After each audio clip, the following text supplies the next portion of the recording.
I mean, is it safe to assume, since it's True Blood, that he's not just a nice nurse in a cute purple polo? Is there more lurking between the surface of Jesus? I don't know. I guess you have to wait and see. Oh, you can't give a... But has that relationship, has that been a fun one to play? Because, finally Lafayette's getting some loving.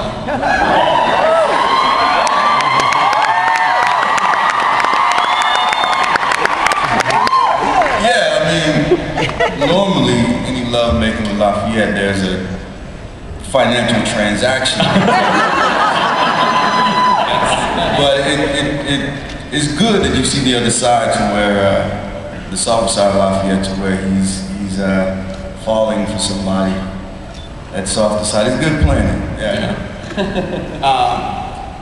Deborah Ann, what are Hoyt and Jessica, is it ever gonna happen? I mean, why can't these crazy kids make it work? I mean, is there a reconciliation in the future at all? Can you tease that? Well, first of all, can we get up for Jim Perrick?